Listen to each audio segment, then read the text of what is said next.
I'm all alone. Not in the way that has an obvious solution. Not the alone that comes from circumstance, from being new somewhere, or going through a hard transition, or a season of life where people are genuinely busy and availability is genuinely low. That kind of alone has a horizon. It's uncomfortable, but it's navigable. You can see the shape of what would end it. This is the other kind. The kind that doesn't respond to more people or more plans or more activity. The kind that is present even when life is full. The kind where you are surrounded and still, somehow, specifically, undeniably alone in the way that matters most. And I hate that I can't quite explain it to people. I hate that when I try, it sounds like I'm being dramatic or ungrateful. Like I'm saying the people around me aren't enough when what I'm actually saying is something more complicated than that. What I'm saying is that there's a version of me that nobody is actually reaching. That the version of me that is present in my relationships and conversations and daily life is a version, a real one, a genuine one,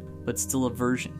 And underneath it is something fuller and more complicated and more honest that has never quite had a home. And I've been living alone in that underneath version for a long time now. Let me try to describe what this actually feels like, not abstractly, in the specific daily texture of it. It feels like watching your own life from a slight remove, like being in the conversation and also observing the conversation, like you're there and also somehow not quite there. Like something that should feel close feels like it has a thin layer of glass over it that you can't quite get past. It feels like the warmth not landing. Someone says something kind and you register it as kind and you respond appropriately. And somewhere in the processing, something gets lost. It doesn't quite reach the place that needs to be reached. Not because they didn't mean it, because the place it needs to reach is somewhere the warmth can't get to through the management and the surface version, and the specific way you've learned to receive things without actually letting them in. It feels like being known partially. People know pieces of you, real pieces, accurate pieces, but not the whole picture. Not the version that includes the doubt and the fear and the things you've been carrying privately, and the specific ways you're still trying to figure yourself out. And because they don't know that version, even their genuine love is landing on someone slightly smaller than the person who actually needs it. And it feels like waiting. This persistent low grade, waiting for someone to finally see past the surface version to the real one. For someone to ask the question that gets to the actual thing, rather than the presentable thing. For the conversation to go somewhere real. And the waiting being mostly unfulfilled not because people don't care, but because the real version is never quite available for them to find. I want to be honest about something that I'm still figuring out. I don't know how much of the alone is the circumstances and how much is me. And I mean that genuinely. I'm not just being accountable for the sake of it. I actually don't know. Some days it feels like I've done everything right and still ended up alone in the ways that count. Some days it feels like I've been building the alone with my own hands without fully realizing it. Because there's this thing I do. This specific, patterned, completely understandable thing where I feel the closeness coming and I create a small amount of distance before it arrives. Not dramatically, just a slight withdrawal, a slight management of the moment, a slight redirection of the conversation before it gets to the place where I'd actually have to be real. And I do it because every time I've been real before there's been a cost. Not always, not even most of the time, honestly. But enough times that the cost became the thing my nervous system remembers. The time the real version was too much. The time the vulnerability was used against me. The time I opened up, and the opening became the wound. And I learned from those times. Of course I learned. That's just what learning is. It happened, and it cost something, and my system updated its model. But the update was too broad. The lesson was applied past the specific situations where it applied. And now, I'm protecting myself from everyone instead of from the specific people and situations that earn the protection, including the people who haven't done anything to deserve the distance, including the people who might actually be capable of the real version of connection I'm hungry for, including the people who are probably sitting in their own slight distance, having made their own broad update, waiting for someone to go first, and neither of us goes first, and we both end up alone in the same room. Here's the version of the alone that I think is hardest to sit with. It's possible to choose it, not actively, not consciously, not with a clear decision made on a specific day, but through accumulated small choices to hold back a little, to redirect the conversation, to keep the real version available only in private. It's possible to have built the alone yourself, and I think I have, not entirely. The circumstances weren't nothing. The things that taught me to protect myself were real. The cost of being open was sometimes genuinely too high, and the protection was genuinely necessary. But there's a version of the story where I took a protection that was necessary in some contexts and applied it everywhere, where the walls I built to keep the right things out became walls that kept everything out, where the management of my own visibility became so complete that I managed myself into a life that looks full from the outside and feels empty from the inside. I don't know if that's the whole story. I'm still inside it. It's hard to see the full shape of something when you're living in it, but I know enough to say, some of this is mine. Not all of it, but some. The part where the connection was available and I made myself unavailable to it. The part where someone reached and I managed the reach into something smaller than what was offered. The part where I decided, without fully deciding, that full presence was too risky and partial presence was close enough. It wasn't close enough. It was just safer. And I'm not sure safe is what I want anymore. I want to talk about the specific loneliness of being in a relationship and still feeling alone, because I think that version is its own particular thing and deserves to be named separately. You'd think being with someone would solve it, or at least address it, that the presence of a person who has chosen you, who is there, who is committed, who shows up, would be enough to close the gap between surrounded and reached. Sometimes it does. Sometimes you find someone who gets to the underneath version of you, who makes the management unnecessary, who you can actually be in rather than just adjacent to. But sometimes, and I think this is more common than anyone admits, you end up in a relationship where the alone persists, where you're with someone who loves the version they have access to,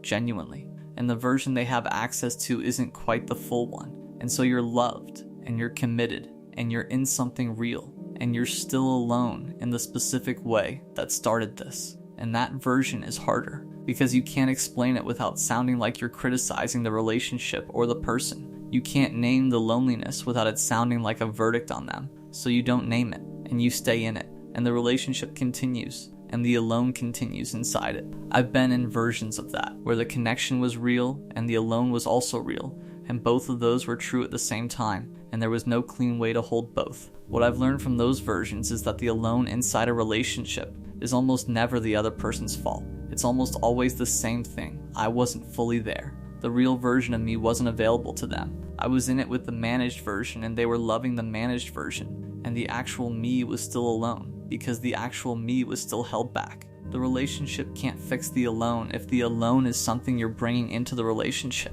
That's uncomfortable to say, but I think it's true. And it's also, maybe, the most useful thing I know, because it means the alone isn't determined by who you're with.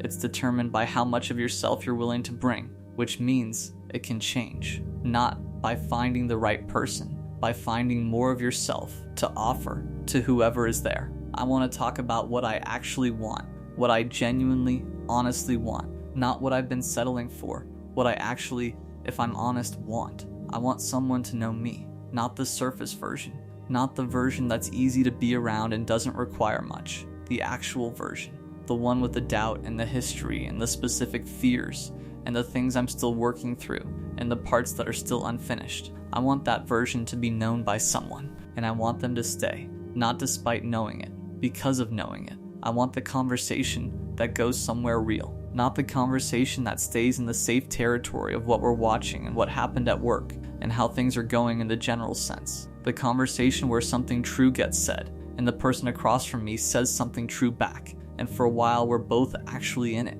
both actually there, both not managing the distance. I want to stop feeling like I'm watching my own life. I want to be in it, fully, present in the moment is happening without the observation layer running over the top of everything. I want to laugh without checking if the laugh is appropriate. I want to care about someone without holding the caring at arm's length in case it costs me something. I want to stop holding back. I used to not hold back. I remember what that felt like. The ease of it, the specific lightness of just being open without calculating the risk first. That version of me is still in there somewhere. I can feel it occasionally, in the moments when the management briefly stops and something more natural comes through. I want more of those moments. I want them to be the default rather than the exception.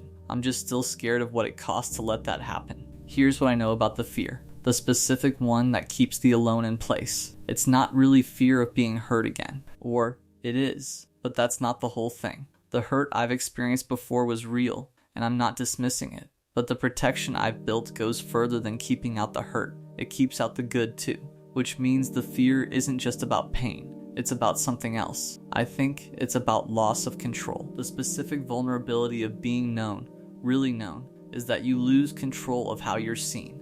When you manage the presentation, you maintain a certain authorship over your own story. You decide what information people have. You decide how you appear. You stay in control of the version of yourself that's in the world. And being fully known means giving that up.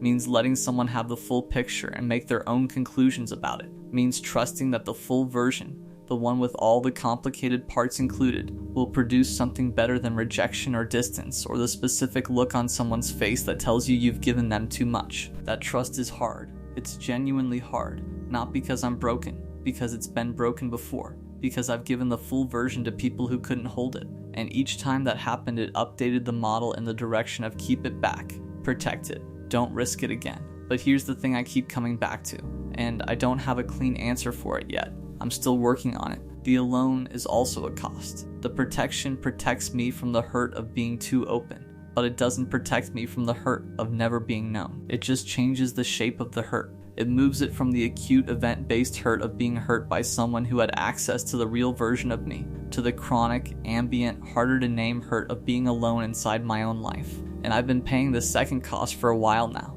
and I'm not sure it's been worth it. I don't have a resolution to offer. That's the honest thing to say. I don't know how to stay open without feeling like I'm setting myself up. I don't know how to care again without the bracing. I don't know where the line is between protecting yourself reasonably and protecting yourself past the point where protection becomes isolation. I'm still trying to figure that out, but I know what I don't want. I don't want to keep living at this level of managed distance. I don't want every connection to stay at the surface, because I won't let it go deeper. I don't want to be the version of myself that looks fine and is fine, and has lowered expectations enough that fine feels like enough.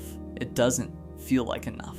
It hasn't for a while. I think I want to try again, to let someone closer than I've been letting people, to show something real to someone who has maybe earned the real version of me, to stop treating every person who reaches as a potential source of the hurt I've already survived. Not all at once, not dramatically, not with some grand reopening, just slightly more open than I've been, in the small daily ways that add up to something. The true things said when the managed version would have been easier. The request made when the self-sufficiency would have been more familiar. The staying in the moment when the redirecting would have been less vulnerable. Small things, incremental things, things that don't require the fear to be gone before they can happen. Because I'm starting to understand that the fear isn't going to be gone before I try. The fear is going to be right there, present and real and fully itself. And I'm going to have to do it anyway, not because I have the perfect answer. I don't have the perfect answer yet. Maybe there isn't one. But because the alone has been here long enough, and I'm tired of it, and I'm tired of it, genuinely, deeply tired of it. And that, the tiredness of it, the genuine readiness to try something different even without knowing how it turns out, maybe that's where the starting point actually is. Not courage exactly, just tiredness. Tired enough of the alone to finally try something different. That's enough. That's more than enough. That's where I am. It always hits me hardest when the world is quiet. During the day there's noise, people around me, work, texts, errands, responsibilities. There's a rhythm to life, a way to keep moving without thinking too much. But night doesn't let you hide. Night strips everything down to its raw edges. The first few nights after we broke up, I didn't sleep. I just lay there staring at the ceiling, listening to the sound of my own breathing. And in that silence, every memory comes rushing back sharp and uninvited. The way she laughed, the way her hair caught the light, the little habits I used to love, the way we used to talk late into the night, the plans we made that will never happen. It's cruel how the world can be so normal around you when your heart is unraveling. People keep scrolling, keep texting, keep living, and you're there still holding pieces of someone who's gone. During the day, I can pretend. I can distract myself with music, with conversation, with work. I can laugh, I can make plans, I can convince myself I'm fine. But at night, all that pretense evaporates. Night doesn't let you lie to yourself. Night makes the absence louder than any noise, the longing sharper than any pain. And it's not just sadness, it's that hollow ache in your chest, the one that doesn't have words, the one that sits there quiet and steady, reminding you of everything you lost. And in that stillness, you start to question yourself. Did I love too much? Did I care too much? Was I not enough? Could I have done something differently? You replay the conversations, the good nights, the fights, the silences. You try to find the exact moment it all went wrong, the exact word, the exact choice, and no matter how much you search, it doesn't matter. Because sometimes it's not about what you did. It's not about what they did. It's just that some things aren't meant to last. And yet night doesn't care about meaning. Night just opens the wound wider, just reminds you that the one person you wanted to stay is no longer there. That's when it hit me. The nights weren't making me weaker. They were showing me what I hadn't been willing to face during the day. I started noticing patterns in the way I thought about her, the way I checked my phone hoping for a message that would never come, the way I replayed our last conversation, analyzing every pause, every word, every okay that felt heavier than it should, the way I imagined a different outcome, as if wishing hard enough could rewrite reality. I realized that part of the pain came from me giving her more than I gave myself. I cared so deeply that I lost track of my own needs. I bent over backward to match her energy, to prove my love, to anticipate her feelings. And now without her, that imbalance became painfully clear. My heart was trained to give, but not always to protect itself. I saw how I had been chasing consistency from someone who couldn't offer it. How I had built a world where her approval mattered more than my own peace. And suddenly, the nights made sense. They weren't just lonely, they were mirrors. Mirrors reflecting the patterns I had repeated for years. The ways I gave too much, the ways I stayed too long. It wasn't that I wasn't enough. It wasn't that I didn't deserve love. It was that I loved someone who wasn't ready to stay. Someone whose absence left more than just silence. It left a gap where I had invested too much, too quickly, too fully. And in that reflection, there was also clarity. Pain was teaching me about my boundaries, about the difference between care and overcare, about the value of giving love to those who could meet me halfway, not just taking it for granted. Night became less of a punishment and more of a teacher. Each hour spent awake, each tear shed, each memory revisited was a lesson in self-awareness. I realized I couldn't force someone to stay. I couldn't bend my heart around their hesitations or their inability to commit. And as much as it hurt, understanding that was freeing. It was the first step toward protecting myself. The first step toward respecting my own heart as much as I had respected hers. The nights still hurt, but now they carried meaning.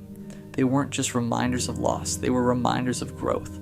Reminders that my love had been real, that my care had been deep, that my heart was capable of giving fully. And maybe, just maybe, it was time to learn how to give it to myself as well. The first nights I tried to change how I felt, I failed. I thought maybe I could trick my heart, distract my mind, or numb the ache with noise and movement. But grief isn't a problem you solve. It's a presence you sit with until it no longer controls you. So I started small. I stopped rereading old messages. I stopped imagining her next move, stopped hoping for signs, stopped reaching into the empty space she left behind. I deleted the photos I didn't need, muted the notifications I compulsively checked, and told myself the truth. She isn't coming back. Not the way I imagined, not the way I wanted. I began creating boundaries I had never known I deserved. Boundaries that weren't about anger or bitterness, but about self-respect. I stopped answering when I didn't want to. Stopped chasing conversations that led nowhere. Stopped over-explaining my feelings to someone who couldn't hold them.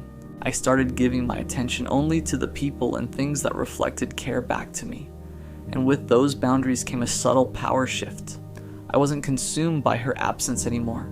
The night still whispered her name, still nudged memories into sharp focus, but I was no longer collapsing under them. I observed the pain, acknowledged it, let it move through me, and then returned to myself. I was no longer the person bending, waiting, and stretching my heart to fit someone else's inconsistency.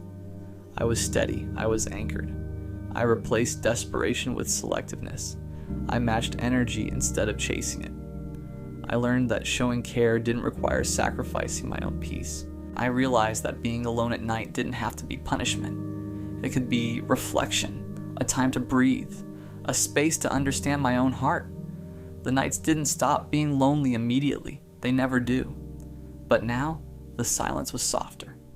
It was a quiet room where I could hear myself think, where I could notice patterns, where I could prepare to love again, not someone else, but myself first. The ache became tempered by clarity. The longing became tempered by choice. I realized that part of healing isn't forgetting, isn't rushing, isn't trying to feel normal again. Healing is learning how to stay whole even when the world is quiet. Healing is sitting with the hurt until it teaches you what it means to protect your heart, to honor your needs, and to see that love isn't a game of endurance.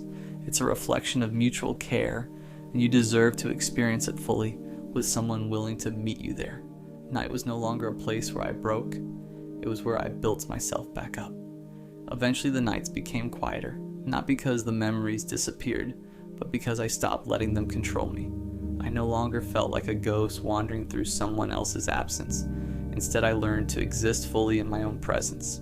I started noticing the small ways I reclaimed myself. I laughed without guilt. I made plans without hesitation. I let friends in without fear of being too much. I learned to fill the quiet with my own voice, not the echo of someone else's. And slowly I began to recognize a simple truth. The pain didn't break me. It refined me. I understood now that loving someone who couldn't stay wasn't a failure. It wasn't a reflection of my worth. It was a reflection of timing, of readiness, of circumstances beyond my control. I had loved deeply, and that capacity for love remained mine. My heart was intact. My integrity was intact. And the nights, once a reminder of what I lost, became a testament to what I had survived. I still remember the ache, the longing, the late hours where silence felt heavier than anything else. But now that ache sits beside strength, not despair. I carry the lessons instead of the bitterness. I honor the love I gave, but I no longer tether my happiness to someone else's choices. I walk away from the nights with my head held higher, with patience, with calm, and with the knowledge that my heart is valuable enough to wait for someone who chooses me fully. It hurts, and it will hurt for a while, but it won't break me. Pain didn't claim me. It taught me. It sharpened my awareness. It taught me boundaries. It taught me self-respect. And most of all, it taught me that being alone at night doesn't mean being unloved. It means I'm ready to love myself fiercely, completely, without compromise. The nights are still there. They always will be, but I am no longer afraid of them. I am no longer haunted by what could have been. I am here. I am whole. And when morning comes, I rise, not as someone broken, but as someone who has endured. Someone who has grown, someone who is ready for what is meant to be, rather than clinging to what never was. Pain didn't break me, it refined me, and now I am ready. I think the hardest part about something ending is realizing it was already ending while you were still trying to save it. When I look back now, I can see it clearly. The small pauses, the delayed replies, the way their voice changed just slightly. Not enough to call it out, but enough to feel it. But back then, I called it stress. I called it timing. I called it, we're just going through a phase. Because admitting it wasn't meant to last would have meant admitting I was holding on to something already slipping through my hands. It didn't start badly. That's the thing. It started with intensity, with late night conversations that made sleep feel optional, with inside jokes that felt sacred, with that rush of feeling chosen, like out of everyone in the world, they saw me. And when you feel seen like that, you don't question it. You don't prepare for it to end. You just lean in. I leaned in fully. I memorized their patterns, their favorite songs, the way they said my name when they were tired. I built a version of the future in my head without even realizing it. Not a marriage and forever. Nothing dramatic, just consistency. Just comfort. Just them. Staying. But somewhere along the way, I started feeling like I was the only one building. They still talked to me, still laughed, still said the right things. But something was missing. Effort. And when effort slowly disappears, you start replacing it with your own. I texted first more often. I asked deeper questions. I reassured them when they seemed distant. I made excuses for their silence. They're just busy. They're going through something. It's not about you. And maybe it wasn't. But that didn't change the feeling. The subtle loneliness of being connected to someone who is already detaching. I felt it before I admitted it. That quiet instinct that whispers, this feels different now. But I ignored it because I didn't want to be dramatic. Because I didn't want to lose them. Because I thought love meant fighting harder when things got uncertain. What I didn't understand yet was that love isn't proven by how hard you fight alone. And sometimes something isn't falling apart because you didn't try enough. Sometimes it's falling apart because it was never meant to stay together. But I wasn't ready to accept that yet, so I stayed, and I tried, and I hoped, even when deep down a quiet part of me already knew this wasn't going to last. The realization didn't hit all at once. It wasn't some dramatic fight. No screaming, no slam doors, no final speech about how we want different things. It was quieter than that. It was in the space between texts, the way replies became shorter, the way conversations that used to flow for hours started feeling forced after 5 minutes. I remember staring at my phone one night, reading the same dry message over and over, trying to find hidden meaning in it. Maybe they were tired, maybe they didn't mean it that way, maybe I was overthinking. I was always the one overthinking. But overthinking only happens when something feels off, and something felt off. They didn't ask about my day the way they used to. They didn't notice small changes anymore. They didn't look at me the same. And when someone stops noticing you, that's when it starts ending. I tried to compensate. I became lighter, easier, less needy. I stopped bringing up things that bothered me. I told myself not to ruin the vibe. I convinced myself that if I could just be a little more patient, a little more understanding, a little less emotional, maybe it would go back to how it was. But here's the truth I didn't want to face. When something is fading, you can't love it back to life. You can't effort your way into someone's certainty. You can't compete with someone's indifference, and I started to feel tired. Not of them, but of carrying it. Carrying the conversations, carrying the reassurance, carrying the hope. It felt like holding water in my hands. The tighter I tried to grip it, the faster it slipped through my fingers. There was one moment I'll never forget. We were together, physically in the same space, but emotionally it felt like there was an ocean between us. They were talking, smiling, present, but not with me. And that's when it hit. You can feel alone even when someone is sitting right next to you. That kind of loneliness is different. It's heavy, because it forces you to admit something. You're fighting for something the other person already let go of. I went home that night with a quiet ache in my chest. Not heartbreak, not yet, just clarity trying to break through denial. I lay in bed replaying everything. The beginning, the excitement, the promises that weren't promises but felt like them. And for the first time, I allowed the thought to fully form. Maybe this isn't temporary. Maybe this isn't a phase. Maybe this is the end, just stretched out slowly so it doesn't look like one. And that's when the question changed. It stopped being, how do I fix this? And started becoming, why am I trying to save something that doesn't want to stay? That's a painful question, because once you ask it, you can't unsee the answer. And the answer was simple. It wasn't that I wasn't enough. It wasn't that I didn't try hard enough. It wasn't that I failed. It was that this, whatever it was never meant to last. And deep down, I think we both knew it. I was just the only one still trying to pretend otherwise. Letting go didn't happen the day it ended. It happened in layers. First, I stopped arguing in my head. I stopped replaying conversations, trying to decode where it shifted. I stopped rewriting the past to make it feel fixable. Because once you see something clearly, you can't go back to pretending. I realized I wasn't actually scared of losing them. I was scared of losing the version of myself that believed this was finally it. The version of me that thought, maybe this time it'll stay. That's what I was grieving. Not just the person, but the hope. And hope is harder to bury than people. At first, I wanted answers, closure, a clean explanation I could hold in my hands. But the truth is, not everything ends with clarity. Some things fade because they were only meant to teach you something, not stay with you forever. And when I finally stopped fighting the ending, something strange happened. I felt lighter, still sad, still disappointed, but lighter. Because I wasn't dragging something behind me anymore. I wasn't trying to convince someone to see my value. I wasn't overextending myself to maintain something that was already collapsing. I started noticing how much of myself I had minimized to make it work. How often I swallowed words. How often I acted unbothered. How often I accepted less than I needed just to avoid losing them. And that realization hurt, because it meant I wasn't just losing them. I had been losing myself too. But here's the part that changed everything. I didn't hate them. I didn't turn cold. I didn't decide love was stupid. I didn't convince myself I'd never care again. I just understood. Some people come into your life not to stay, but to show you what you tolerate, to show you how deeply you can love, to show you where your boundaries should have been.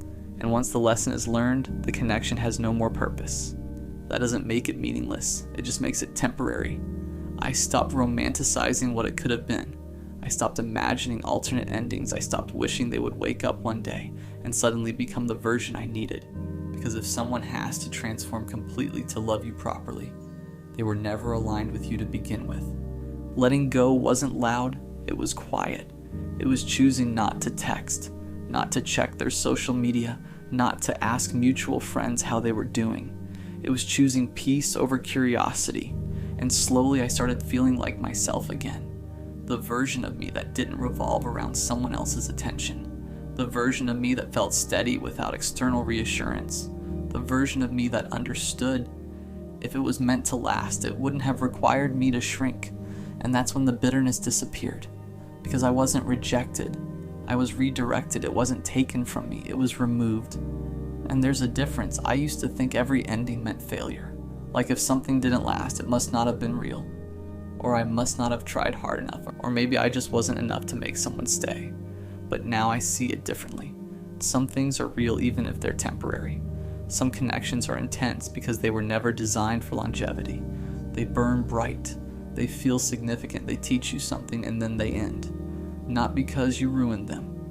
Not because they were fake, but because they fulfilled their purpose. It was never meant to last. And that doesn't make it a waste, it made it a chapter. I stopped asking, why didn't it work? And started asking, what did it teach me? It taught me how quickly I attach when I feel understood. It taught me how deeply I love when I feel chosen. It taught me how easily I ignore my intuition when I'm afraid to lose someone. But it also taught me something else. I don't want half effort. I don't want uncertainty disguised as mystery. I don't want potential. I want consistency. I want something that doesn't require me to question it every night. Something that doesn't feel like I'm constantly auditioning for reassurance. Something that doesn't slowly drain me while I call it love. And if that means some things end early, good. Because I'd rather something end than stay in a space where it was quietly deteriorating. I no longer romanticize what we could have been. Because what we could have been would have required them to become someone else. And love shouldn't require transformation to feel secure. It should feel aligned. Now when I look back, I don't feel anger. I feel gratitude. Gratitude that it didn't drag on longer than it needed to. Gratitude that it showed me my patterns. Gratitude that it forced me to raise my standards instead of lowering them further. The ending wasn't a punishment, it was protection. And maybe the most powerful realization of all is this. If it was meant to last, it would have required effort from both sides. It would have felt steady. It would have grown naturally instead of being forced. Love that's meant for you doesn't make you anxious. It doesn't make you question your worth. It doesn't slowly fade while you're fighting to keep it alive. It stays. And if it doesn't stay, let it go. Because not everything that feels intense is meant to be permanent. Some people are lessons, some are mirrors, some are reminders, and some are simply experiences that prepare you for something deeper. But it was never meant to last. And now, I'm finally okay with that. Not because it didn't matter, but because I matter more. I used to believe that some people were meant to be in your life forever. That once you found someone who felt like home, someone who made the world quiet and the chaos manageable, you'd never have to let them go. She was that person. Every laugh, every small touch, every moment we shared felt like proof that this was different, that this was real, that maybe, just maybe, this was the kind of love people write songs about. But the truth is, I stayed too long. I held on too tightly. I gave her all the parts of me I thought would make her stay, and somehow it wasn't enough. She started drifting, slowly, quietly. At first, it was easy to ignore. A missed call here, a delayed reply there. I told myself it was work, stress, life getting in the way. I rationalized everything. I convinced myself that if I just waited, if I just gave her space, everything would go back to the way it was. But space doesn't fix distance when someone doesn't want to bridge it. And then the signs became impossible to ignore. The way her energy shifted when I was around. The way her eyes no longer lingered. The way her voice sounded polite instead of soft. Like she was here, but not really. And that's when the doubt started. The questions that eat at you late at night. Was I not enough? Did I do something wrong? Did I miss a sign, a word, a glance that could have made her stay? I kept replaying every moment, every conversation, every laugh, trying to find the turning point, trying to figure out when exactly the person I thought I knew stopped feeling the same way. And slowly, painfully, I realized something that broke me in pieces. Love isn't always enough, even when you care more, even when you give more. Even when your heart is wide open, it's not a guarantee that the other person will choose you the way you choose them. I lost her, the girl of my dreams, the one I imagined a future with, the one who made everything feel possible. She's gone, and the worst part, she didn't leave with anger. She didn't leave with a fight. She left quietly, slowly, like the space between us stretched so wide that neither of us could cross it anymore. Now I sit with the emptiness. The ache of missing someone who no longer wants to be missed, the heaviness of realizing that some dreams don't last. And I have to ask myself the hardest question of all. How do I move on when she was everything I thought I wanted? That's when it hit me. It wasn't just that she left. It was that I had been holding on to a version of her that never truly existed. I realized I had been clinging to hope instead of reality, clinging to the idea of her, the idea of us, rather than seeing who she really was and how things truly were between us.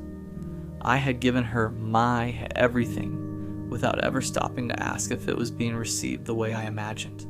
I overanalyzed every text, every laugh, every small moment, trying to find meaning where maybe there wasn't any. And in the process, I lost myself a little. I saw patterns I had ignored because they were uncomfortable to face. The late replies, the canceled plans, the enthusiasm that faded when I needed it most, the way she only showed up when it was convenient for her. I had made excuses for her. I had rationalized it, told myself, maybe she's busy, maybe she's stressed, maybe she doesn't know how to say what she feels. But deep down, I knew the truth. She wasn't choosing me, and that's when the self-reflection got real. It wasn't that I wasn't enough. It wasn't that I loved too hard or too fast. It was that I was loving someone who wasn't ready, someone who couldn't meet me where I stood. I kept asking myself, why do I care so much about someone who doesn't care the same way? And the answer wasn't simple. I cared because I allowed myself to care. I cared because I invested my heart where it wasn't being nurtured. I cared because I believed in the what could be instead of the what is. I had been overgiving, overthinking, overhoping. And in the process, I had allowed my happiness to hinge on someone else's choices. That was the real pattern, the dangerous one, the one that left me feeling empty, desperate, and questioning my worth. The realization was painful, but it was also freeing. It wasn't about blaming her, it wasn't about resenting her for leaving. It was about understanding how I got here, about seeing the ways I had let hope blind me to reality, about recognizing the parts of myself I needed to protect moving forward. It wasn't easy to admit, but I had to face it. I had to stop chasing someone who wasn't chasing me. I had to stop convincing myself that patience and loyalty could force love. I had to accept that sometimes, no matter how much you give, it just isn't enough. When you finally see the patterns, the truth isn't cruel. It's clear. And clarity is the first step toward moving on. The first step toward moving on wasn't forgetting her. It wasn't pretending I didn't care. It wasn't erasing the memories or the way my chest tightened every time her name appeared on my phone. The first step was deciding that I deserved clarity, respect, and reciprocity.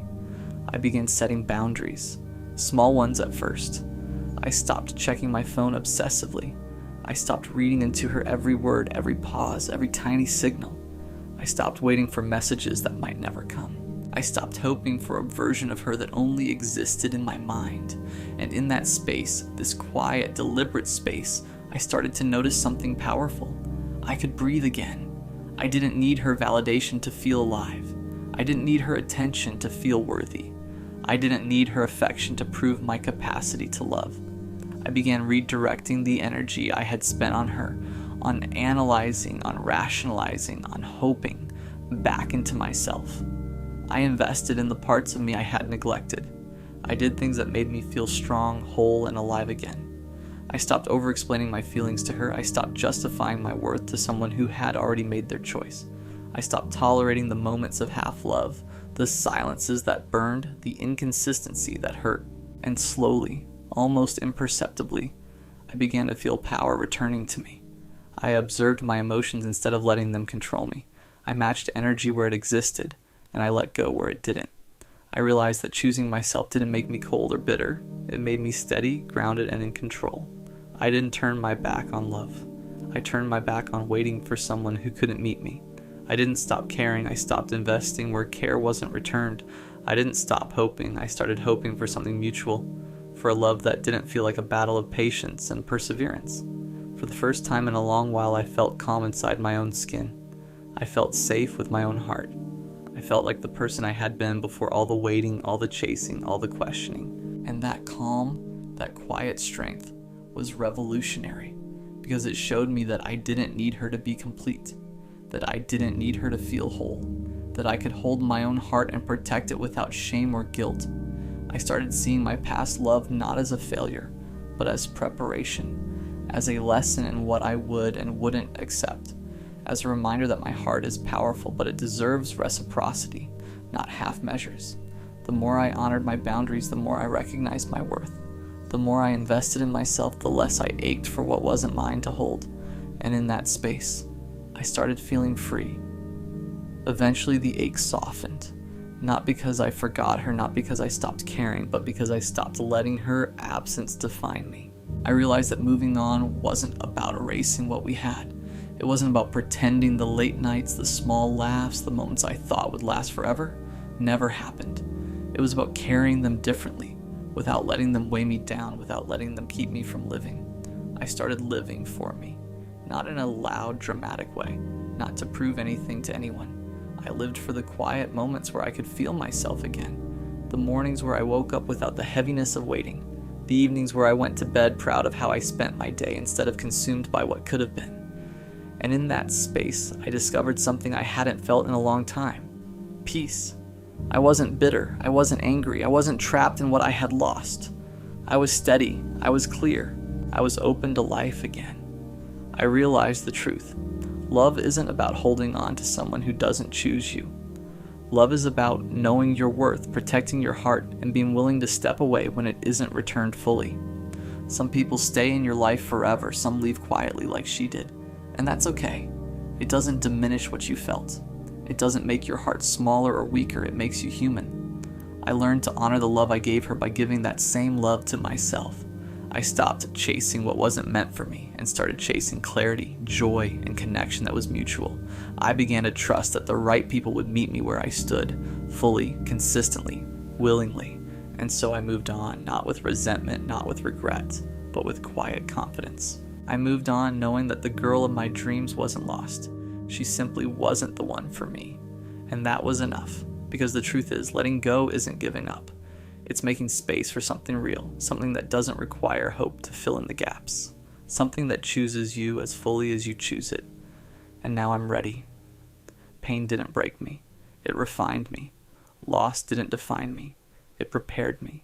And moving on isn't the end, it's the beginning. I stayed, I learned, I grew, and now I'm alive again. This one is going to be uncomfortable, not because I'm going to be cruel about it, not because I think you're a bad person or that you deserve to hurt more than you already do, but because I think you've been telling yourself a story about what happened. A very comfortable, very sympathetic, very well-constructed story. And I think that story is costing you more than the heartbreak itself. And I'd rather say the hard thing than watch you carry a version of events that keeps you stuck. So, here it is. Some of what happened was your fault. Not all of it, maybe not even most of it, but some of it. A real, significant, honest sum. And you know that. Somewhere underneath the narrative you've been running, underneath the anger and the grief and the very reasonable pain, you know that you had a hand in this. You know there were things you did or didn't do, patterns you ran, moments where you chose the comfortable thing over the right thing, and that those choices contributed to the ending. And instead of sitting with that, you've been covering it, building a story around the parts that make you the injured party, collecting evidence for the version where this was done to you, not participated in by you. I understand why. I really do. Grief is hard enough without also having to hold accountability for it. When something ends and it hurts this much, the last thing you want to do is look at your own role in the wreckage. But the coping, the stories, the justifications, the careful editing of memory, that's not protecting you. That's just delaying the thing that would actually help. Let me tell you what the coping sounds like, because I think a lot of us do this without fully recognizing it as what it is. It sounds like they were emotionally unavailable, which may be true, but it doesn't ask the question of why you stayed with someone emotionally unavailable for as long as you did. It doesn't ask what that unavailability was doing for you, whether it let you stay at a safe distance too, whether it meant you never had to be feely seen, whether their unavailability was, on some level, a feature rather than a bug. It sounds like they didn't appreciate me, which may also be true, but it doesn't ask whether you made yourself easy to appreciate, whether you communicated what you needed clearly, whether you showed up as the full version of yourself or a managed, careful version designed to be likable, whether you were actually present in the relationship or just there. It sounds like I gave everything and got nothing back. And I want to be careful here because sometimes this is just true, full stop, and you really were in something that took without returning. But sometimes, I gave everything as covering for something else. Sometimes giving everything is a way of controlling the dynamic. Sometimes the constant giving is designed unconsciously to put the other person in debt, to make leaving harder for them, to build a case in advance for why you're the good one if this falls apart. Giving can be generous. Giving can also be a strategy, and only you know which one it was. It sounds like they changed, but people don't usually change in a vacuum. Relationships change people. Your behavior in the relationship changes people. The environment you two created together changes both of you. When someone becomes distant or cold or checked out, it's worth asking, genuinely, honestly asking, what the environment was like. What was it like to be with you when things were hard? What they were responding to. I'm not saying it was your fault they changed. I'm saying change doesn't happen in isolation, and the story that casts you as the passive witness to someone else's transformation is probably missing some of your own. Here's the thing about the comfortable story. The one where you're the one who tried and they're the one who failed. The one where the ending is their fault and your pain is entirely undeserved and there's nothing to examine on your end. That story feels better in the short term. Of course it does. It protects you from the really uncomfortable work of looking at yourself clearly. It lets you stay in the grief without having to complicate it with accountability. It lets you be sad without also having to be honest. But it has a cost, a specific, measurable cost. The cost is that you take nothing from this into the next thing. You exit this relationship with the same patterns, the same blind spots, the same tendencies that contributed to the ending. Because you never looked at them, you never identified them, you never held them up to the light and said, this is a me thing, this is something I do, this needs to change, and then you do it again. Different person, same dynamic, different face on the same shape of relationship, and it ends the same way. And you tell the same story again, and the story protects you again, and you take nothing again. That loop is why some people go their entire lives in relationships that follow the same pattern and never understand why. Not because they're unlucky, because they're very good at being the protagonist of a story that never asks them to grow. I want to be specific about some of the things we do, the actual behaviors, because I think naming them is more useful than speaking in abstractions. We go cold when we should go honest. Something bothers us and something real and something worth addressing, and instead of saying it clearly, we pull back. We get quieter. We create distance. We let the temperature in the room drop and wait for the other person to notice and ask. And when they don't ask, or when they ask wrong or not enough or in the wrong tone, we take that as evidence that they don't care. When really what happened is we asked them to read our minds and they failed a test they didn't know they were taking. We punish in small ways. We're less warm after a fight. We remember and bring it up later. We keep score and then act like we're not keeping score. We do the thing where we say, I'm fine, while very clearly not being fine, and then resent them for believing us. We pick the wrong moments to be honest and then wonder why honesty doesn't go well. We drop something heavy right when they're stressed or exhausted or in the middle of something. And when the conversation doesn't go the way we needed, we add it to the list of evidence that they can't handle us, that they don't prioritize our feelings, that they're not equipped for this relationship. We confuse intimacy with intensity. We think fighting means we care. We think drama means depth. We manufacture urgency in relationships that are actually healthy and stable because health and stability feel boring, feel underfamiliar, feel like the absence of passion rather than the presence of something real. We love loudly in the beginning and quietly disappear as it gets more real. We're incredibly present and attentive in the early phase, and then once we feel secure, we coast. We stop putting in the effort that got us here because we think arrival means the work is done. It doesn't. Arrival is when the work starts. We make the other person responsible for our emotional state. When we're happy, it's because of them, and we tell them so. But when we're anxious or insecure or struggling, that's also because of them. Their behavior, their distance, something they did or didn't do. We make them the weather of our inner life and then resent them for not always being sunny. We leave before we leave. We check out emotionally while still physically present. We stop investing in the thing months before it technically ends, and then when it ends, we act like we were fully in it right up to the last moment. We weren't. We'd already started protecting ourselves from a loss we were quietly engineering. Any of that land. Here's what I think is actually underneath the coping, because I don't think it's dishonesty. Exactly. I don't think most people sit down and consciously decide to distort what happened. I think it's fear. Specifically the fear that if you look at your role clearly, if you actually account for your part of the wreckage, you'll find something unfixable, something fundamentally wrong with you, some evidence that you are, at your core, the kind of person who ruins things, who doesn't know how to love correctly, who is too much or not enough or broken in some way that won't yield to effort. That's the fear underneath the story. The story protects you from having to find out if that fear is true. But here's what I want you to hear. Actually hear it. Looking at your part in something doesn't mean confirming your worst fears about yourself.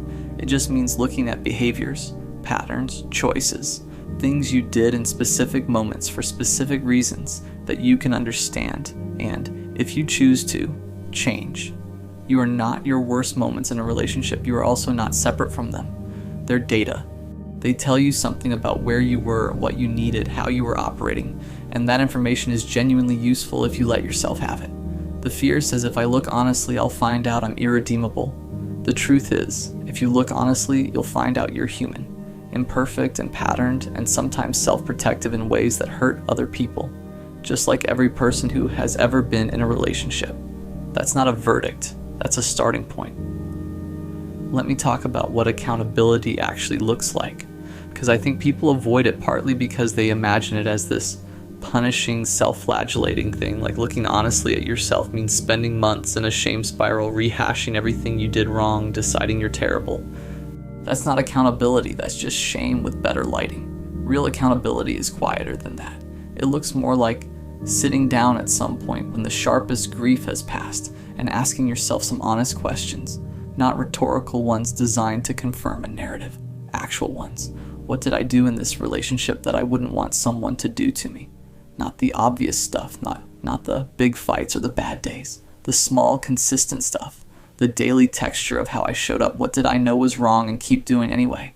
What did I avoid saying because saying it would have required me to change something I wasn't ready to change? Where was I unfair? Not just in the moments I already know about, the ones I've been editing out of the version I tell people. What did this person need from me that I wasn't willing to give? And was it actually something I couldn't give, or just something I chose not to? Those questions are hard. They're supposed to be hard. But they're also genuinely useful in a way that no amount of righteous anger about what they did to you ever will be. Because the answers to those questions travel with you. They're portable. They go into the next relationship and make you better at it. They turn heartbreak into something that costs you once instead of costing you every time. There's one more thing I want to name before we get to the other side of this, and it's the one that's hardest to say because it implicates something we don't like to look at. Sometimes the coping isn't just about protecting yourself from accountability. Sometimes it's about protecting your image of yourself as a good person, as someone who loves well, as someone who, when relationships end, can look back and genuinely say, I tried, I was present, I gave it everything. That image matters to a lot of us, more than we admit. We want to be the person who loved honestly and got hurt anyway, not the person who contributed to their own heartbreak through avoidable choices. We want to be the protagonist of a love story, not the cautionary tale. And so we protect the image, we curate the memory, We tell the story to friends in a way that quietly omits the parts where we weren't our best selves. And slowly, through repetition, we start to believe the curated version. It becomes the real one. The messy, complicated, actual version gets buried under the one that makes us look okay. But you can't grow from a version of yourself that you've cleaned up for public consumption. You grow from the real one, the one that includes the moments you're not proud of, the one that captures not just what happened, but how you made people feel, the one that honestly accounts for what you brought into the room. The insecurity, the patterns, the defense mechanisms, the ways you protected yourself that accidentally hurt someone else. And that version isn't shameful, it's just true. And truth is the only thing you can actually work with. I want to say something about the grief, because I don't want this to feel like I'm dismissing it. Your pain is real. Whatever happened, however complicated your role in it, the loss is real and the hurt is real, and you are allowed to feel all of it without having to earn it through perfect behavior. You don't have to have been blameless to deserve to grieve. The grief and the accountability can exist at the same time. In fact, I think that's the only way to actually heal from something like this, not choosing between feeling it and examining it, but doing both. Letting yourself hurt fully while also slowly, with compassion for yourself, looking at what's yours to own. Because the coping and the comfortable story, the edited version, it doesn't actually protect you from the pain. It just reroutes it. You still feel it, you still carry it. You just carry it alongside a story that keeps you from understanding it. And understanding it is what lets you put it down eventually. Not the story, the actual thing. The real account of what happened, your role in theirs, what was real and what was projected, what was love and what was fear wearing love's clothes.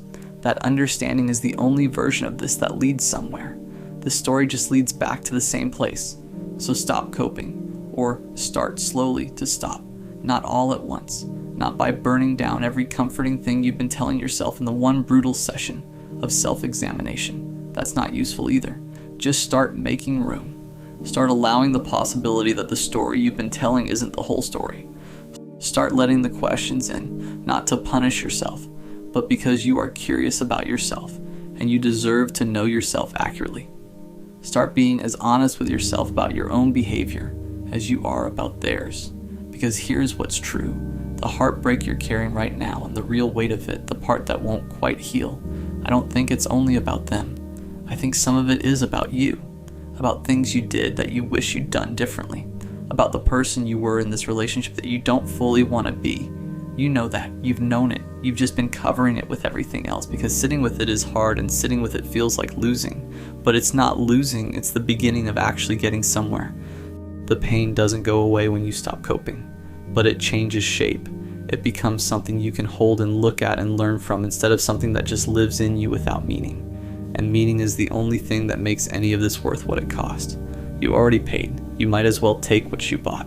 There's a moment after a relationship ends that nobody really prepares you for. It's not the breakup itself. It's what happens after, when everything gets quiet. That's when your mind starts doing something you can't seem to stop. You replay it. The conversations, the moments, the little details that didn't seem important at the time. Your brain starts going back through everything like it's searching for something you missed. You think about the way they said certain things, the tone in their voice during that one argument, the night things felt slightly different but you couldn't explain why.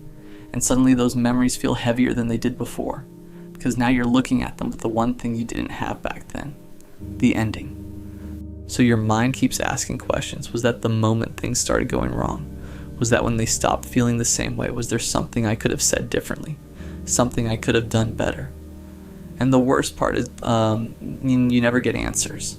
So instead, your brain keeps replaying the same scenes over and over again. Like if you analyze it enough times, you'll finally find the explanation that makes everything make sense. But it never really works that way. Because breakups don't usually come from one single moment.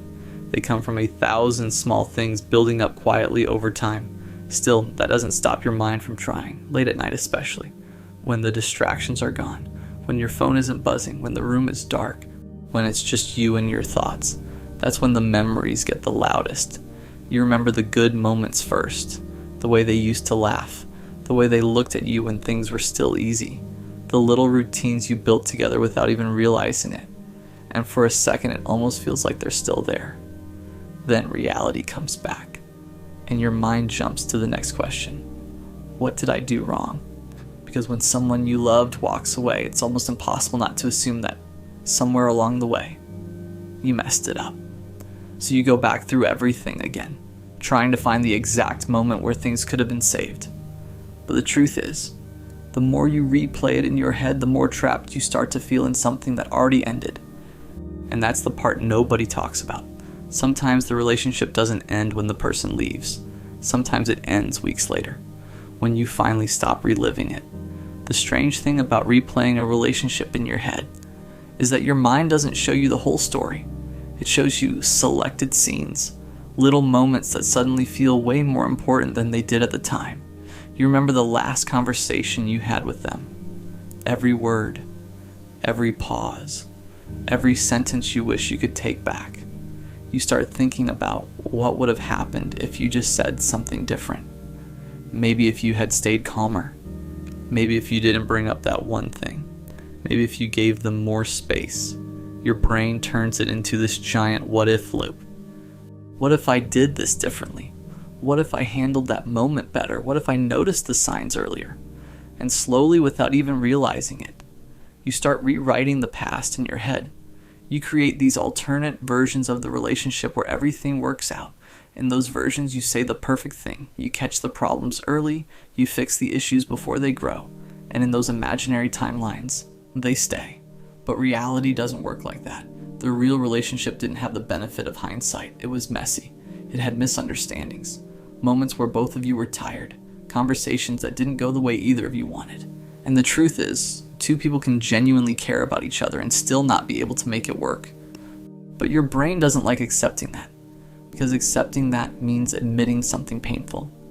Sometimes there wasn't a single moment you could have fixed. Sometimes the ending wasn't about one mistake. It was about two people who just couldn't meet each other where they needed to. Still, your mind keeps searching, because if you can find the moment where everything went wrong, it gives you the illusion that you had control, that maybe you could have prevented the ending. But deep down, you already know something that's hard to accept. If someone was truly meant to stay, the relationship wouldn't collapse because of one imperfect conversation. Love that lasts doesn't disappear over one moment. And when you finally start realizing that, something shifts. The memories don't disappear overnight. You'll still think about them sometimes. But slowly, you stop treating every memory like a clue in a mystery you need to solve. Because some stories don't need to be solved. They just need to be closed. The hardest part about replaying everything in your head is that you think you're searching for closure. But most of the time, you're actually just reopening the wound. Every time you revisit the memories, you're putting yourself back in those moments again. Back in the conversations, back in the arguments, back in the days when things started feeling different, and your brain keeps asking the same question. Why?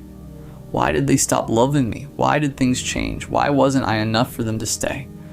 But here's the thing about closure. A lot of people think closure comes from the other person explaining everything perfectly. They imagine one final conversation where the other person sits down and says exactly what happened, exactly why things ended, and somehow that explanation makes the pain disappear. But real life rarely works like that. Most endings don't come with perfect explanations. Sometimes people don't even fully understand their own reasons. Sometimes they just feel something change inside them.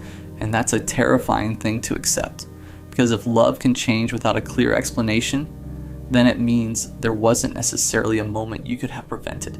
And that's what your mind is trying to fight against. Your mind keeps replaying everything because it wants control.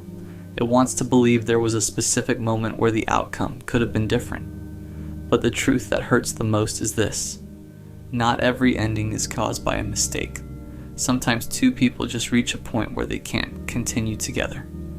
Not because one of them failed, not because one of them wasn't good enough, but because the relationship itself couldn't keep going. And once that happens, no amount of replaying the past will change it. No amount of analyzing old conversations will bring the person back. All it does is keep you emotionally tied to something that already ended. That's why healing doesn't start when the breakup happens. Healing starts when you stop trying to solve the past. When you finally allow yourself to accept something difficult, the relationship is over.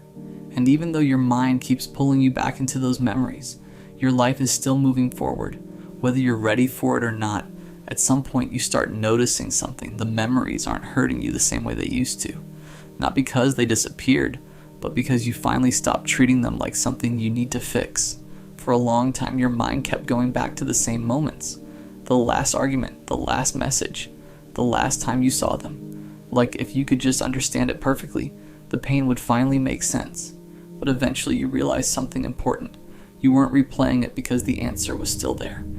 You were replaying it because letting go felt like losing them all over again. So part of you held on, not to the relationship itself, but to the idea that maybe you could still figure it out. Maybe if you understood what went wrong, it would somehow undo the ending.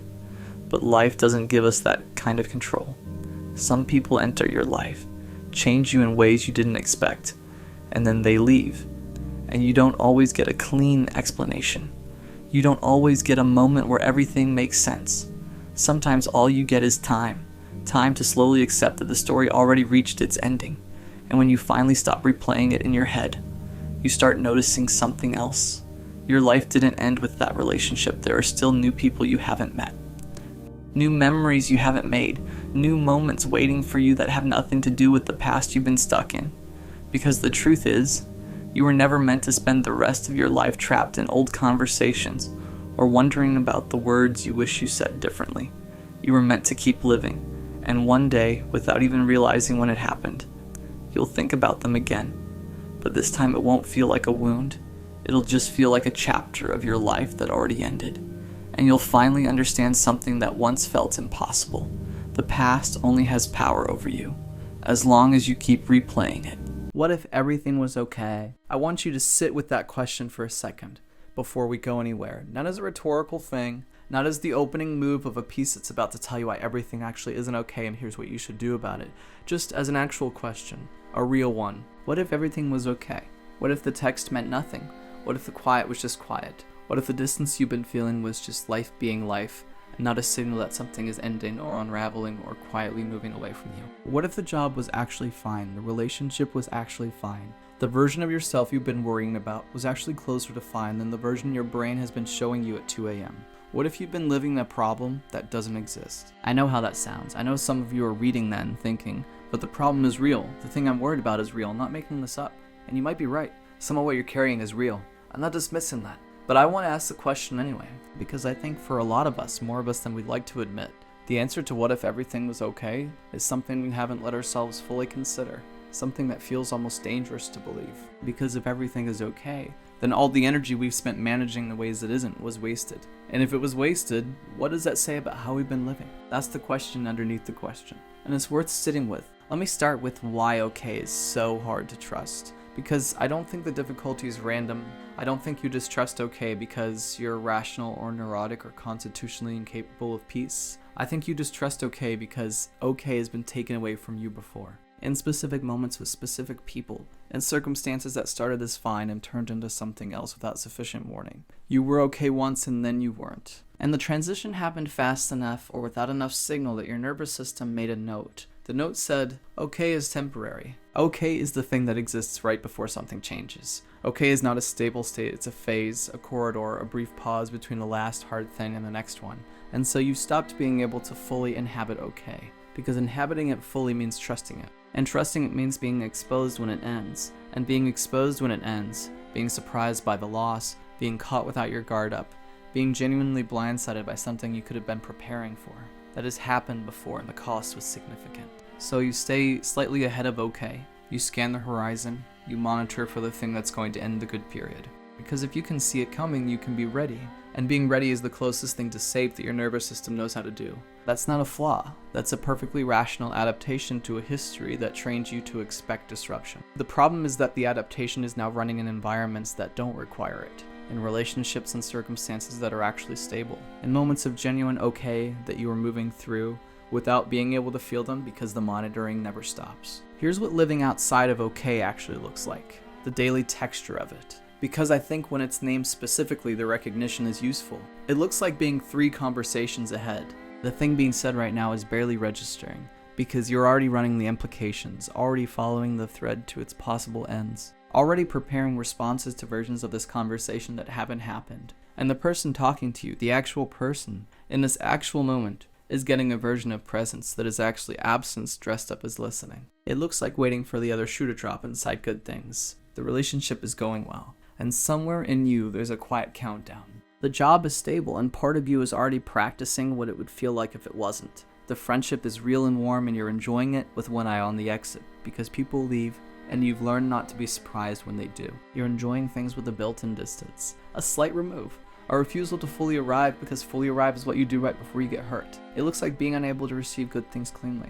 A compliment arrives, and something in you immediately starts auditing it. Is it true? What did they want? Why are they saying this now?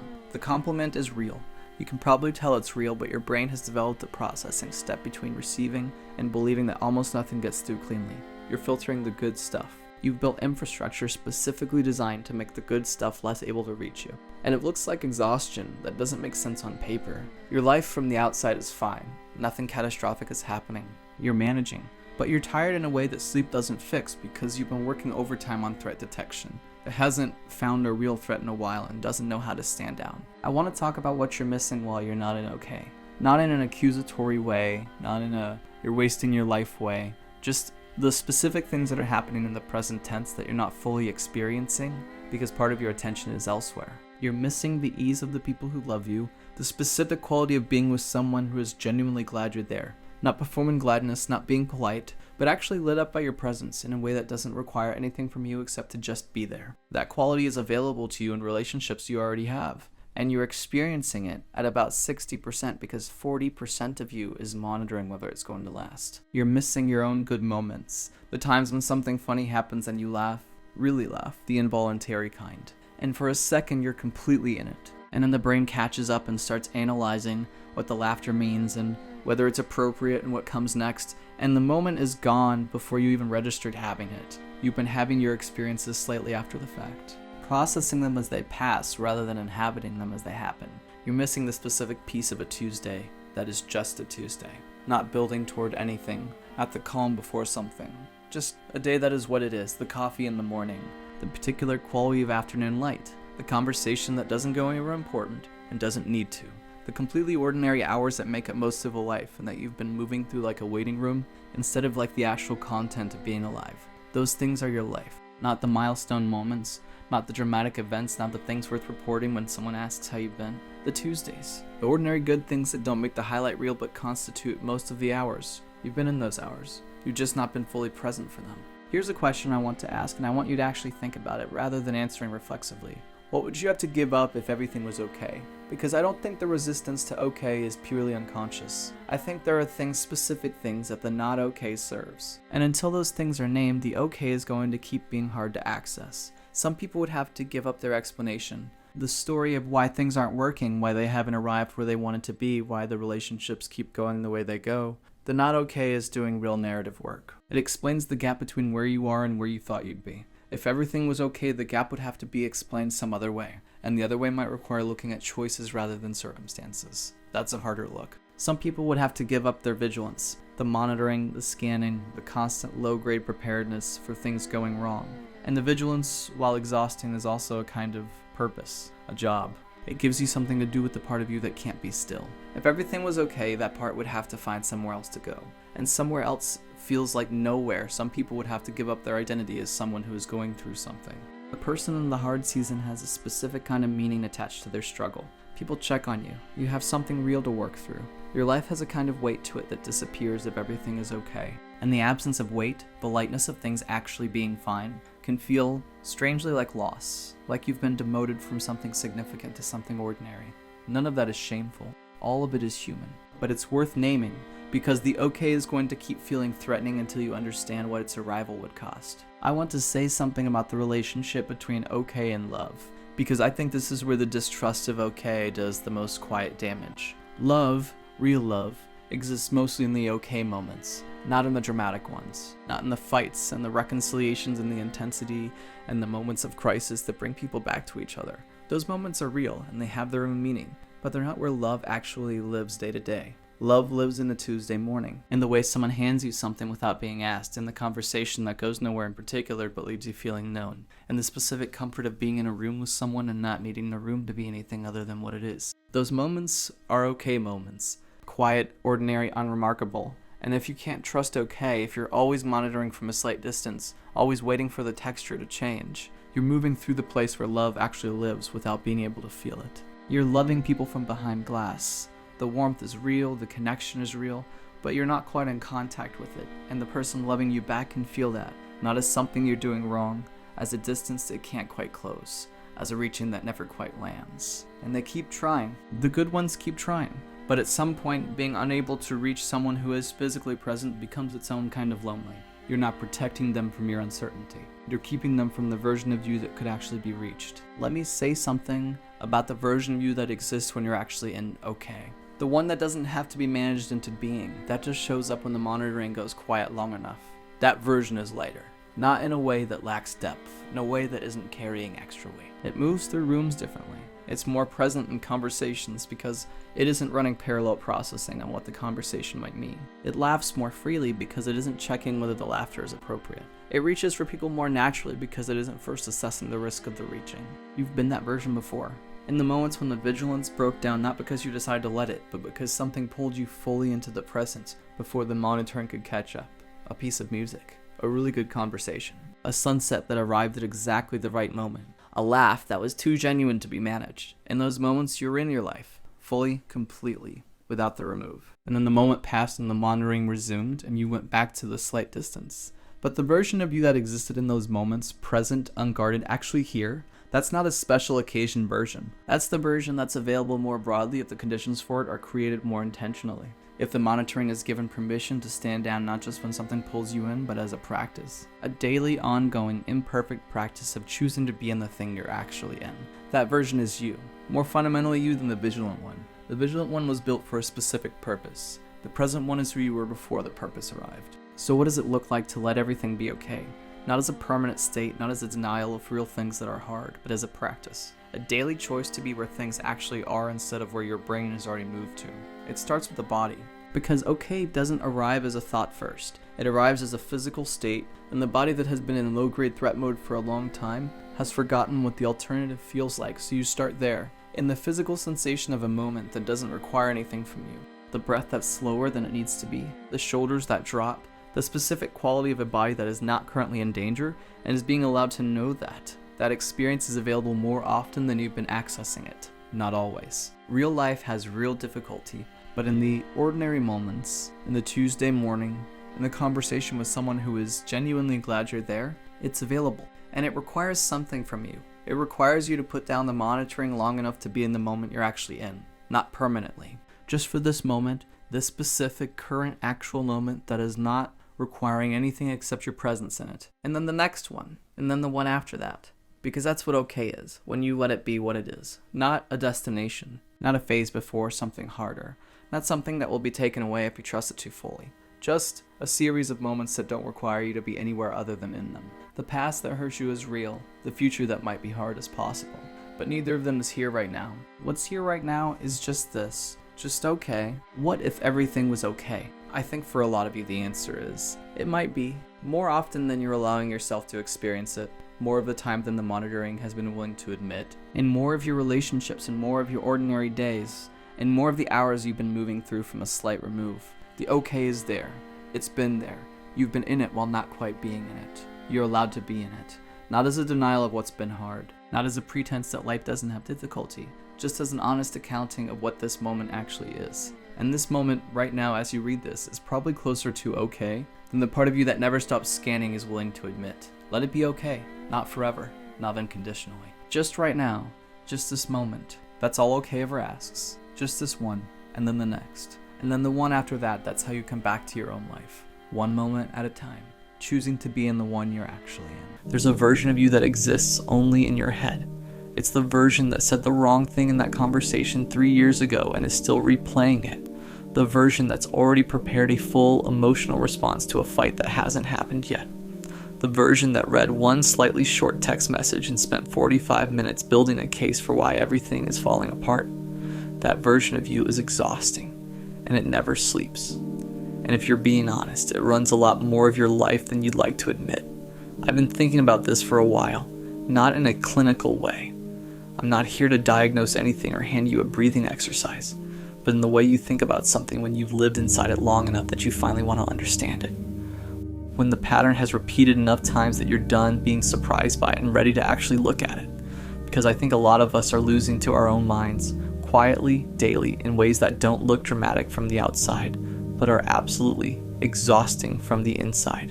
And I think we've been told it's just anxiety, it's just overthinking. Take a walk, drink some water, journal about it. And none of that is wrong exactly, but it's also not quite getting at the thing. The thing is deeper than a habit, it's closer to a worldview. Let me start at the beginning, or at least the beginning as I understand it. Your mind learned to do this. It wasn't born doing it.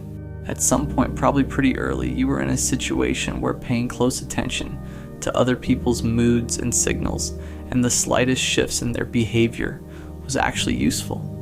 Where catching the early warning signs kept you from getting hurt. Where being one step ahead of a situation meant you could manage it before it managed you. So your brain got good at that. Really good. Exceptionally, almost professionally good at scanning for threat, at noticing the micro shift in someone's tone and running it through a threat assessment model at lightning speed, at filling in the gaps between what people say and what they might mean with worst case scenarios, because worst case scenarios are what your brain learned to prepare for. That was adaptive once. It kept you safe. It helped you navigate something that was genuinely hard to navigate, but you carried it out of that situation and into every situation after it. And now you're threat scanning in a text message from someone who loves you. Now you're running worst case scenarios about a meeting that hasn't happened yet. Now you're braced for impact in environments that are not actually dangerous with people who are not actually threatening. Because your nervous system never got the memo that the original thing ended. It's still doing its job. The job is just wrong for where you are now. Here's what overthinking actually feels like from the inside, because I think it gets flattened into a word.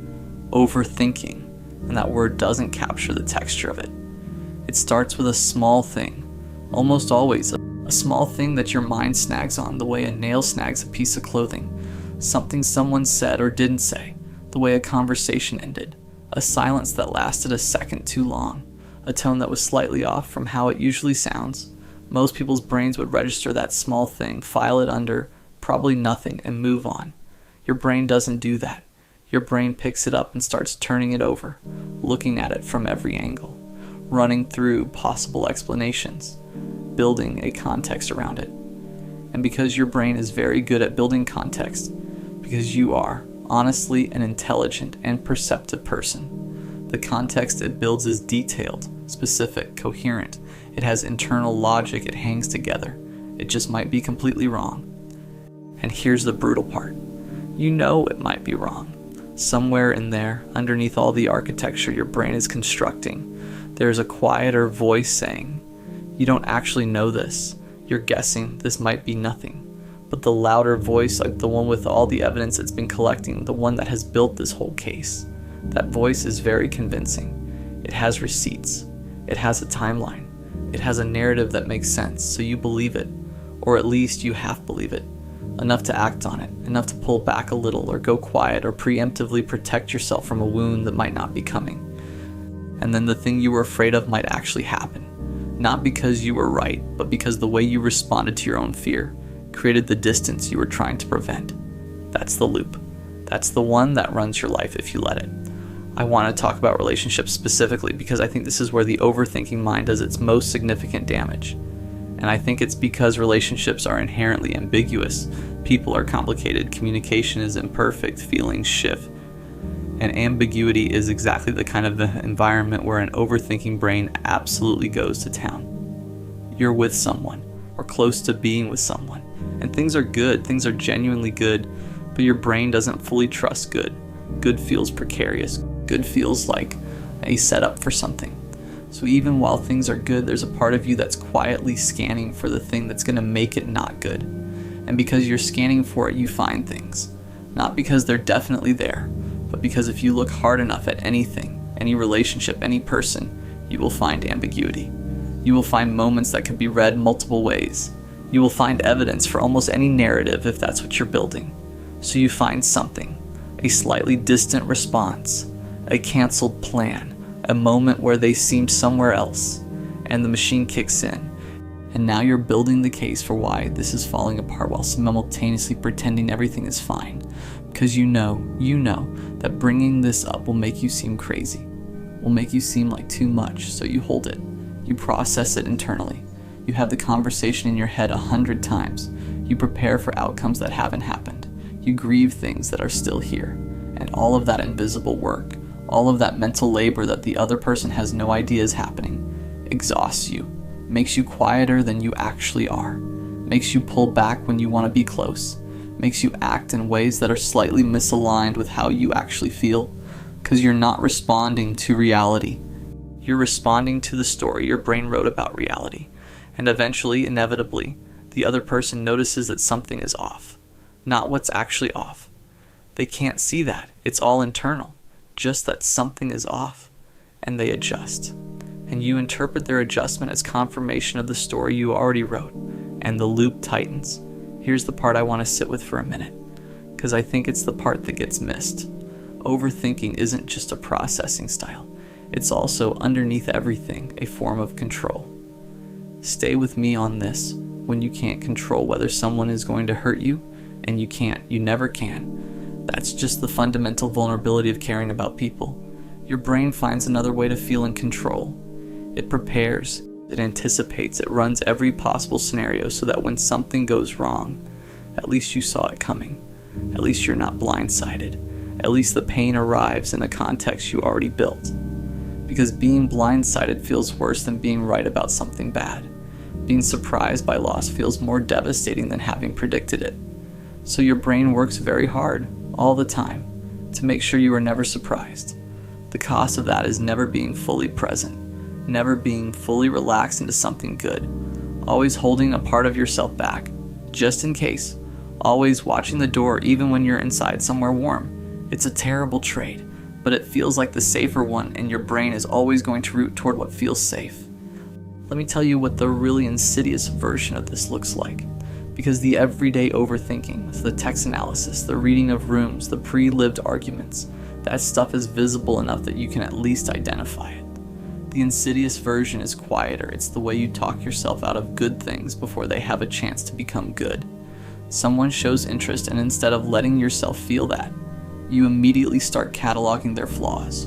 Not because they're actually deal breakers, because if you can find enough flaws, then when it doesn't work out, you can point to the flaws. You already knew you were never fully in it. It's the way you self-sabotage in advance. Pull back before they can pull back. End it before it can end badly. Leave before you can be left. It's the way you rewrite your own history to confirm the story your brain likes to tell. You felt something real, and then it hurt. And now when you look back at it, your brain has quietly edited the memory so that the signs were always there. You should have known. You were naive to trust it.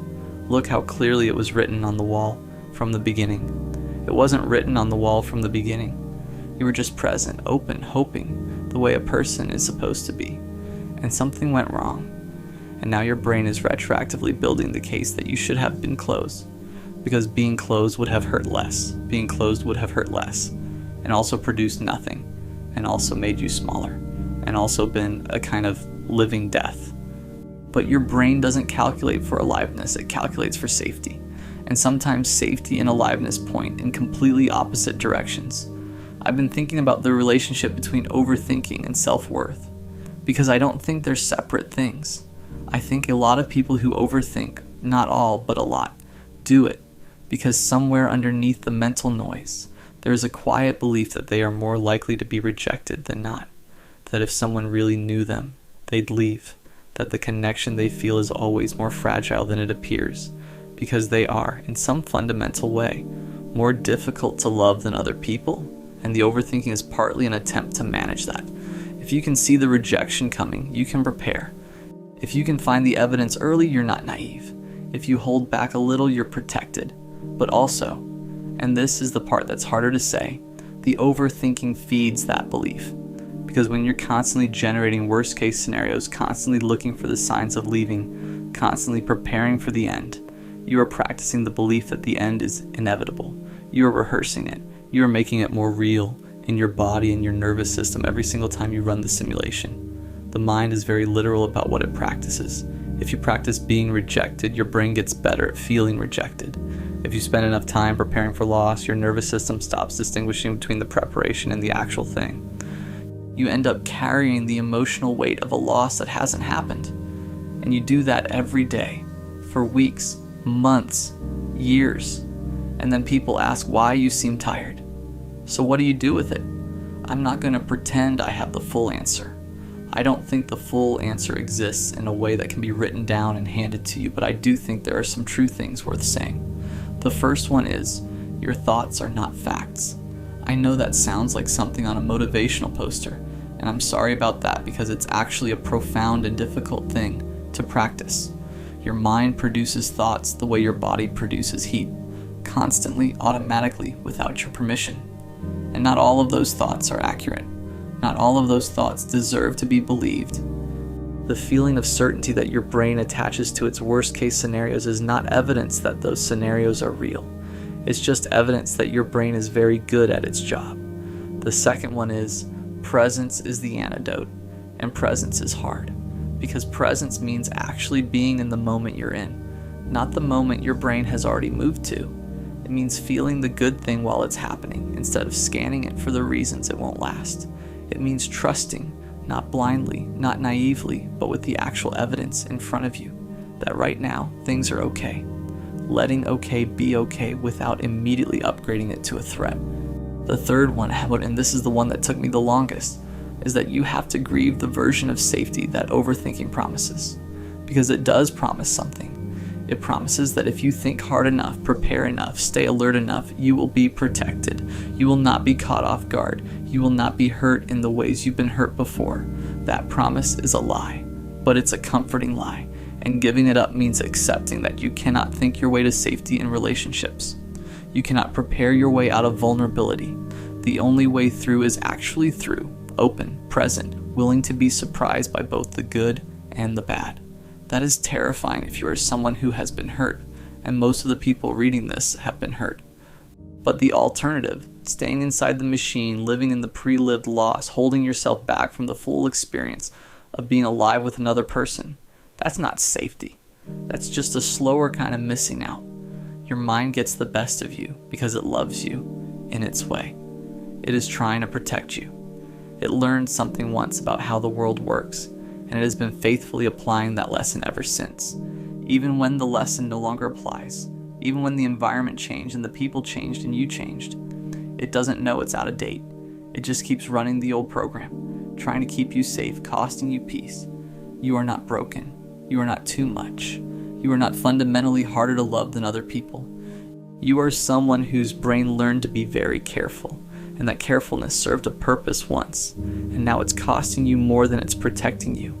And the work, the long, uncomfortable, ongoing, nonlinear work, is teaching it that it's okay to put the armor down. Not all the way, not all at once, just enough to let something real get in, just enough to be here, actually here, in the life you're living instead of the one your mind keeps rehearsing. That's the whole thing, that's all of it. Let yourself be here. You're always the loser. There's a version of losing that nobody prepares you for. Not the kind where you fail a test or lose a job or get broken up with in a parking lot while your hazards are still on. That kind of losing is clean. It hurts, but it has a shape. You know what you lost. You know when it happened. You can point to the moment and say, that's the one. That's where it went wrong. The kind I'm talking about doesn't have a moment. It's the kind where you keep showing up, keep trying, keep being the bigger person, keep choosing the high road, and somehow, at the end of all of it, you're still the one sitting alone wondering where you went wrong. You did everything right, or at least you did more right than wrong, and you still lost. Not once, every time, and you start to wonder if that's just your thing, if losing is just something that happens to you specifically. I've been thinking about this for a while now, not in a wallowing way, more like there's something here I haven't named yet, and I need to name it before it keeps running my life. Because I think most of us who always end up losing in relationships, friendships, romantic stuff, family stuff, doesn't matter. We don't lose because we're bad at this. We lose because of something that looks like a strength from the outside, something that people compliment us for, something we were taught was the right way to be. We lose because we care more. And I know how that sounds. I know I care too much is the thing everyone says when they want to avoid accountability. Like, yeah, sure, buddy, you care too much. That's why you burned the whole thing down. I'm not talking about that. I'm not talking about the person who cares so much they become controlling or jealous or obsessive. That's a different thing. I'm talking about the person who genuinely, quietly, consistently loves people harder than those people love them back, and keeps doing it, and can't stop, and doesn't know why. That person always loses. Not dramatically, just slowly, over and over again. Let me back up. I think it starts young. Not in some deep trauma way. I'm not trying to make this a therapy session, but I do think most of us learned early what role we were playing, and some of us learned that our role was to be the one who holds things together. Maybe you were the kid who noticed when mom was in a mood and adjusted accordingly. Maybe you were the one in your friend group who everyone came to when stuff was falling apart. But when your stuff was falling apart, you kind of just handled it yourself because it felt like too much to ask. Maybe you were the sibling who kept the peace, the partner who apologized first even when you weren't wrong, just because the silence was too heavy. You learned that love looked like management, like anticipation, like making yourself small enough that everyone else could be big. And here's the thing, and it worked. People liked you, people needed you, people said you were the glue, the rock, the steady one. Nobody asked if the glue was tired, so you kept going. You got good at it, really good. You got so good at reading rooms and adjusting and being whatever the situation needed that you kind of forgot to figure out what you needed. Or maybe you knew somewhere, but asking for it felt like breaking a rule you didn't write, but somehow agreed to. And that pattern, that beautiful, exhausting, self-erasing pattern, follows you into every relationship you ever have. Here's how it plays out in practice. You meet someone, it could be a friend, could be someone you're falling for, doesn't matter. You connect, it feels real. And from the jump, you're in it, you're present, you remember the details, you follow up on the thing they mentioned 2 weeks ago, you show up when you said you would, you notice when something's off and you say something. They like this about you. They tell you. You're different, they say. You actually listen, you actually care, and you feel it. That warmth of being seen, of being valued, of finally being in something that feels like it matches what you've been putting out for years. Except, slowly, quietly, you start to notice the math doesn't add up. You text first most of the time. You're the one who makes the plan. When something good happens to you, you tell them, and they respond warmly but briefly and then pivot to themselves. And when something good happens to them, you ask follow-up questions. You want to know everything. You're genuinely excited for them. They don't do that for you. Not in the same way, and you tell yourself it's fine. People show love differently. You can't expect everyone to be exactly like you. That would be unfair. That would be projecting. So you keep going. But then something hard happens to you, something real, and you reach out and they're supportive, but it feels surface level, like they're being a good person in the way you are a good person to a coworker you don't know that well. Polite, present, but not in it with you. And you know the difference. You know what it feels like when someone is actually in it with you because you've been in it with them. You know what it feels like to sit with someone in their hard thing. You've done it. You're good at it. They're not doing that. They're being kind, but they're not in it with you. And here's the moment. Here's the fork in the road that most of us don't even know we're standing at. You could say something. You could name it. You could say, hey, I feel like I'm carrying more of this than you are, and I need that to change. But you don't, because that feels like an accusation. Because you don't want to be the person who keeps score. Because what if you're wrong?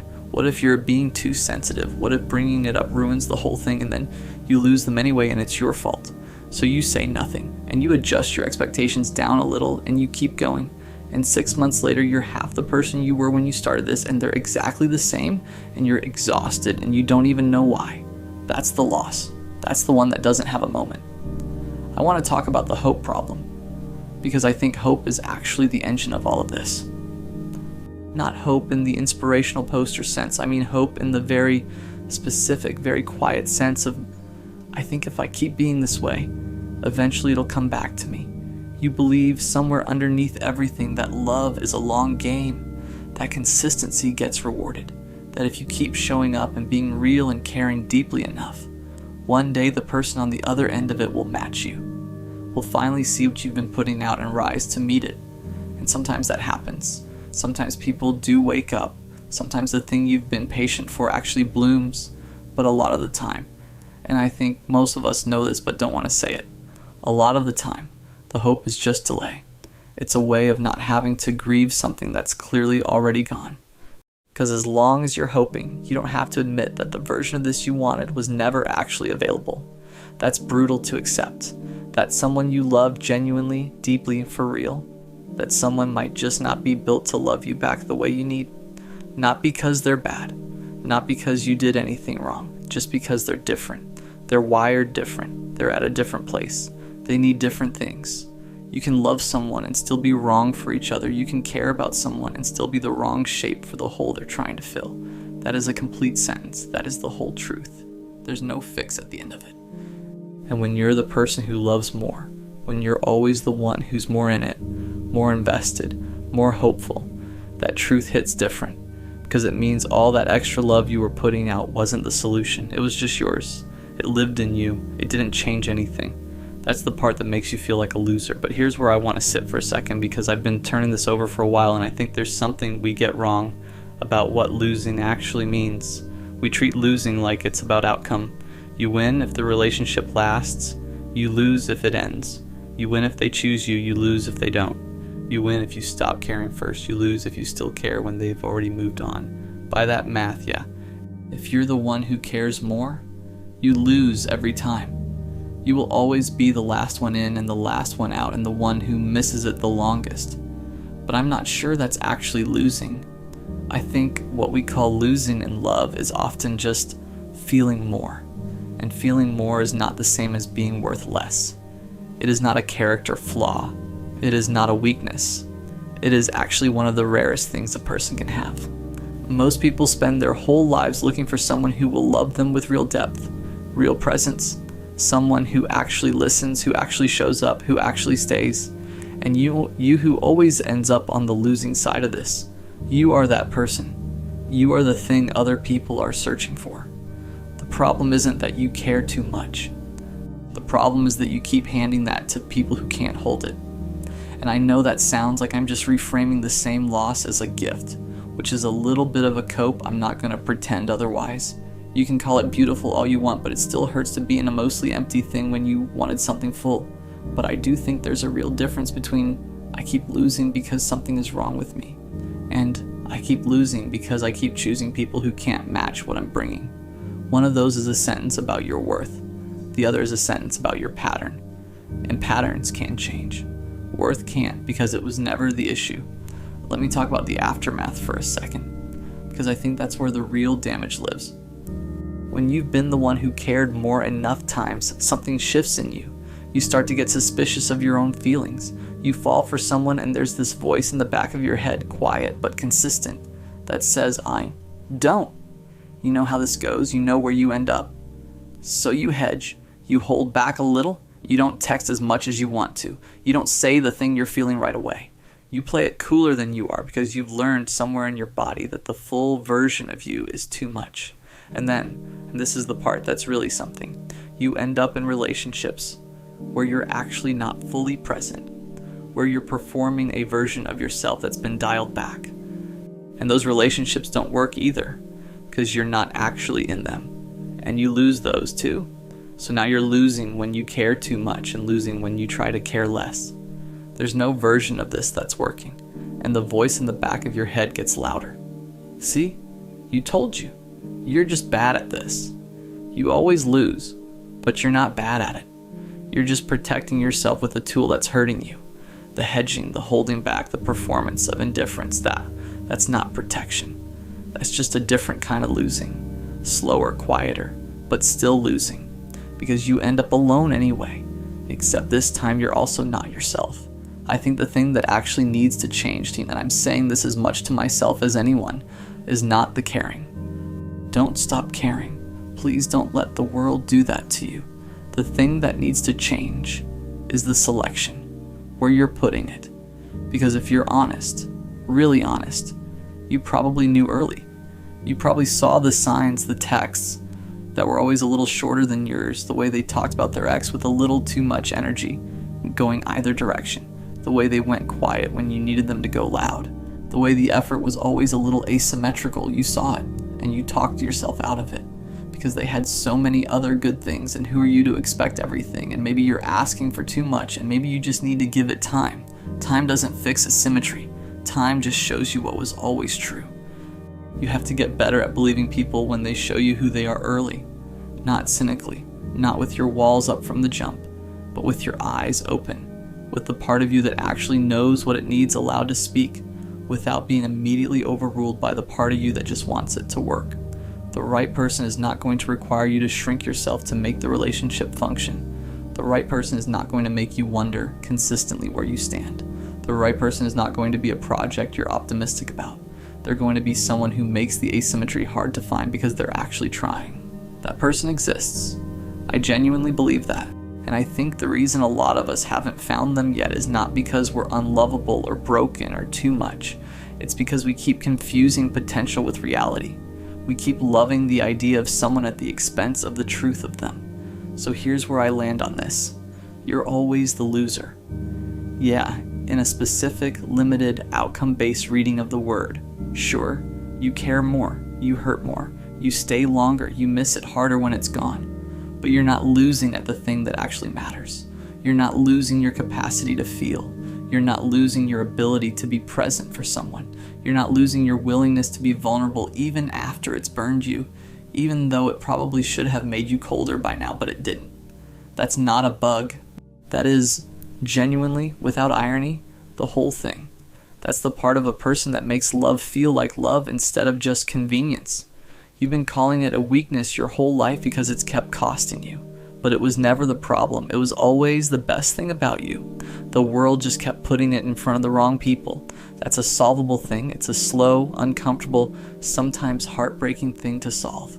But it's solvable. You're not cursed. You're not broken. You're not destined to always be on the losing side of this. You just need to stop handing your rarest quality to people who don't know what to do with it and start giving it to someone who already knows what they have.